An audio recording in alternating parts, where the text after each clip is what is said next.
வலியற்ற varicose vein சிகிச்சை எளிய 30 நிமிட செயல்முறை. 7207948735.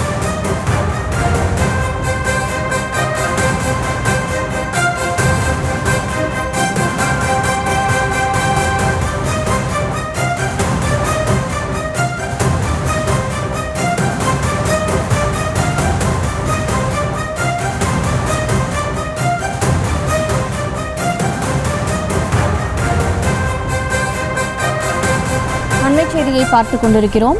பம்பரம் சின்னம் வழங்குவது குறித்து நாளை காலைக்குள் முடிவெடுக்கப்படும் என தெரிவிக்கப்பட்டிருக்கிறது. நாளை காலை 9 மணிக்குள் முடிவெடுக்க வேண்டும் என தெரிவிக்கப்பட்டிருக்கிறது.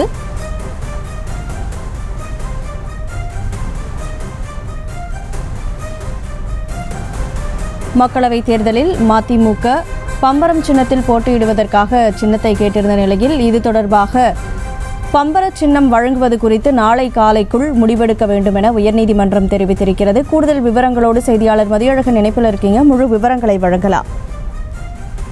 மக்களவைத் தேர்தலில் மதிமுகவிற்கு பம்பர சின்னம் ஒதுக்க கோரி அக்கட்சியினுடைய செயலாளர் வைகோ சார்பில் சென்னை உயர்நீதிமன்றத்தில் மனு தாக்கல் செய்திருந்தது. இந்த மனு காலை தலைமை நீதிபதி அமர்வு விசாரணைக்கு வந்த பொழுது பம்பர சின்னம் பொதுப்பட்டியலில் உள்ளதா இல்லையா என்பது குறித்து பிற்பகல் 2:15 மணிக்கு விளக்கம் அளிக்கும்படி தேர்தல் ஆணையத்திற்கு உத்தரவிடப்பட்டிருந்தது. அதன்படி வழக்கு பிற்பகல் மீண்டும் விசாரணைக்கு வந்தபொழுது பம்பரம் சின்னம் பொது சின்னமாகவோ அல்லது ஒதுக்கீடு சின்னமாகவோ வகைப்படுத்தப்படவில்லை எனவும் மதிமுக அளித்த விண்ணப்பத்தின் மீது நாளை காலைக்குள் முடிவெடுக்கப்படும் எனவும் தேர்தல் ஆணையம் சார்பில் தெரிவிக்கப்பட்டது. அதே சமயம் நாளை தேர்தல் ஆணையம் முடிவெடுத்து அறிவிப்பதால் இந்த வழக்கை நாளைக்கு ஒத்திவைக்க வேண்டும் என மதிமுக சார்பில் கோரிக்கை விடுக்கப்பட்டது. இதனையடுத்து கடந்த சட்டமன்ற தேர்தலில் மதிமுக வேட்பாளர்கள் பம்பர சின்னத்தில் போட்டியிட்டதையும் திருச்சி தொகுதியில் போட்டியிடும் மதிமுகவுக்கு பம்பர சின்னம் கேட்டு இன்று அளிக்கப்பட்டுள்ள விண்ணப்பத்தின் மீது நாளை காலை 9 மணிக்குள் முடிவெடுக்க வேண்டும் என தேர்தல் ஆணையத்துக்கு உத்தரவிட்ட நீதிபதிகள் வழக்கினுடைய விசாரணையை நாளை பிற்பகல் 2:15 மணிக்கு ஒத்திவைத்திருக்கிறார்கள்.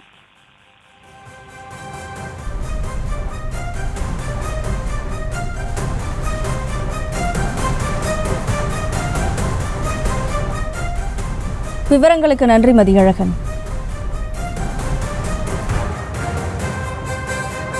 வலியற்ற வெரிகோஸ் வெயின் சிகிச்சை எளிய 30 நிமிட செயல்முறை. 7207948735.